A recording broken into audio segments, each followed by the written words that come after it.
So I'm able to. Oh, I think I'm on. Hello, everyone. Welcome to my show, namely Bina. Welcome, Bina, to my show. I forgot to record last night when I did my first sourdough thing, but I'll show it to you right now. And all I did was mix 100 grams of yeast with 100 grams of water. Not yeast, sorry, rye flour with 100 grams of water. So I'm gonna guess and say I need to throw half of this away. Okay, so I don't know what it is, but it looks like there's something growing on there, or it's just dried flour. Maybe I didn't put enough water in there. So I'm gonna go get, hold on, I'm gonna go get my other container. See, this is what you want to do. You don't want to be separating anything. You want to be forcing anything.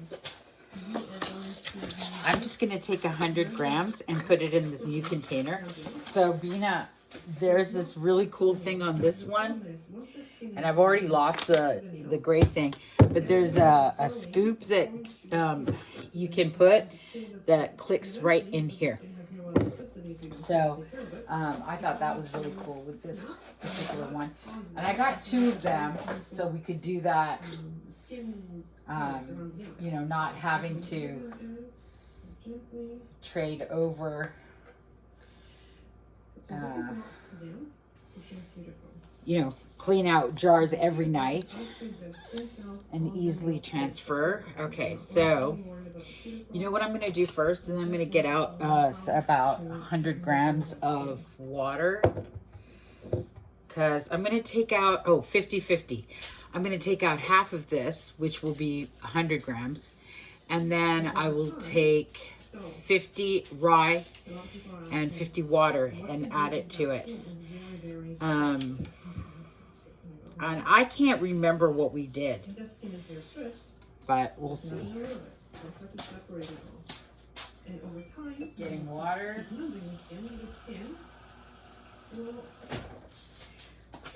Okay, so I put some water in a cup. Oh, it's a little bit more. It's about 128.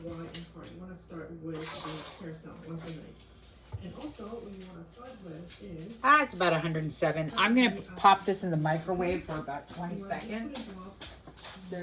20 seconds, I think. Just to heat it up a little bit.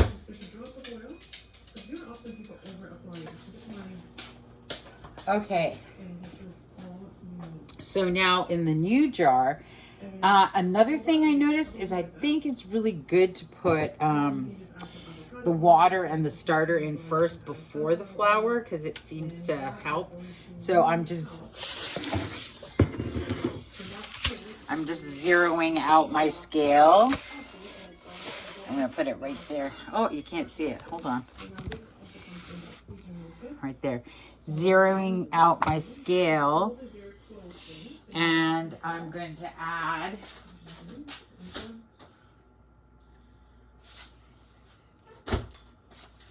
it's about room water.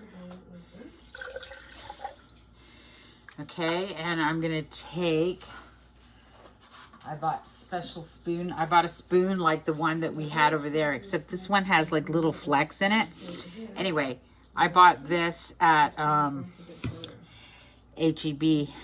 Okay, so after I pull away the top layer, you know what's really cool is it looks moist inside, so I think it's okay.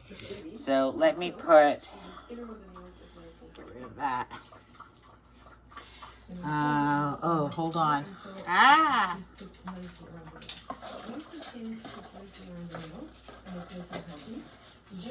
This is 24.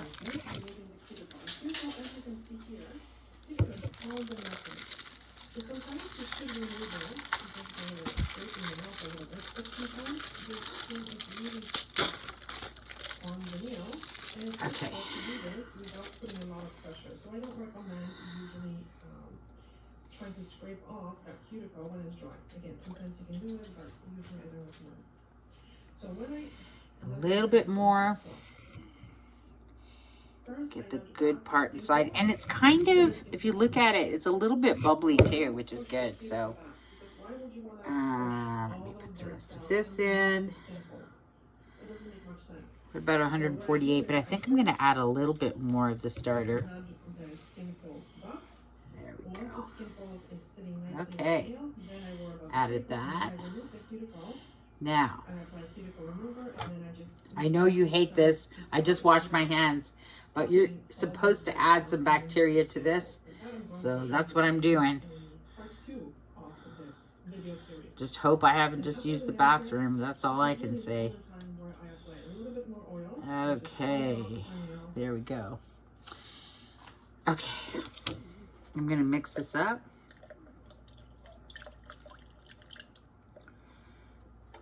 Pull this off the side. And it's not going to leave your hands very greasy. Also, if you... So, you know, I was watching that guy that I sent you the video of, and he was saying how if you have a really watery starter, you're going to get more bacteria growing than yeast. And if you have a drier starter, you actually have more yeast than flour. So that was an interesting kind of just thing to think about. And I know he had a video and a session in his videos about using a dry starter. Looks way easier to use and mix up than what we've been using. Okay, so now I'm going to get, I think I was going to do 50 grams of rye flour. Okay.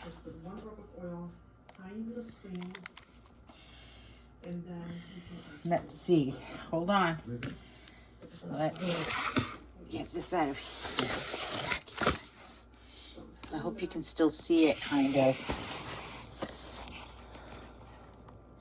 Okay, so I bought one of these. I like these kinds of containers because it has like this flip lid. It's really easy to open for the rye flour. And I bought these really cute little measuring cups to kind of weigh the flour with.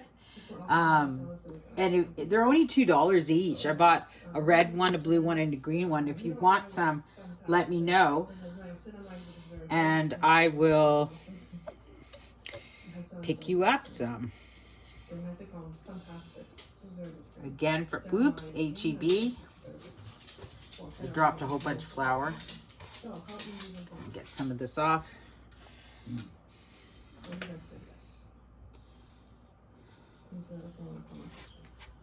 Yeah, that's about it. I made a big giant mess here. I wish you could see it. Maybe I'll show it to you before I finish this.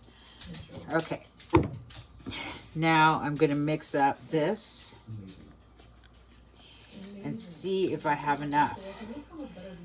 I was thinking of putting a little bit of white flour in here too, because this is kind of wet still. So I think that's what I'm going to do. I'm going to put 50 grams because this is really, really watery. If you look at it, it's like they say it's supposed to be like pancake batter, but I think it's thinner than. Maybe what I'll do is instead of adding real flour to it, I'm just going to add a little bit more of this rye flour to it for tonight. This is only the second night. And then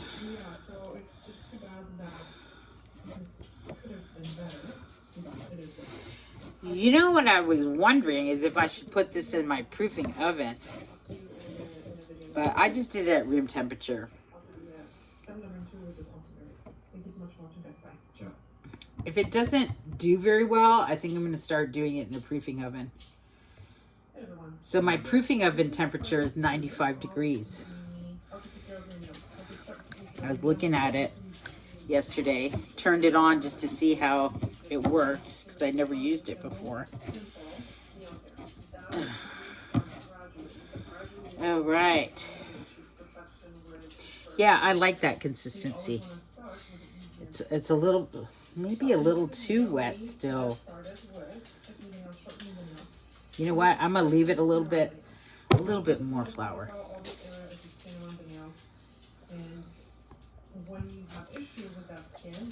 Yeah, okay, this is a little bit thicker.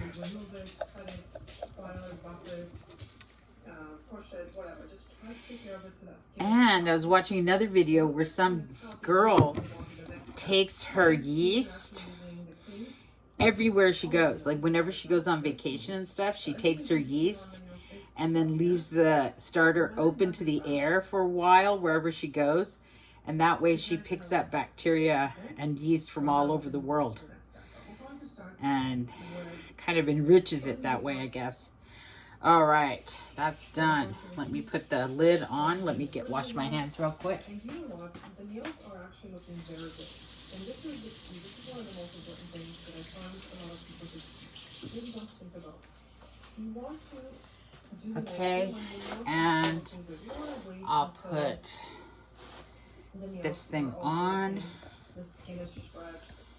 Now, this thing, in case you didn't know, this thing on the side over here,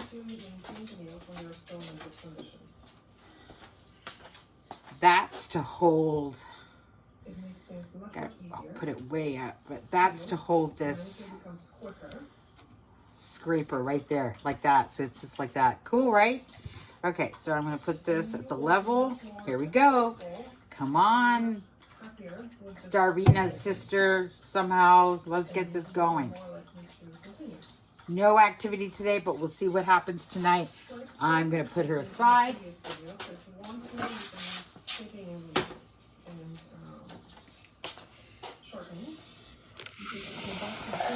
And look at my beautiful sister again before I say goodnight. Start of another long school year, baby. But hopefully we'll get to chat a little bit more than we did in previous years. And enjoy our sourdough journey. I'm still trying to think of a name for my starter. So since it's still kind of being born, I'm going to hold on to the naming part of it till I actually get a starter. Okay. Well, I love you and I miss you and we'll see you soon. See you tomorrow night.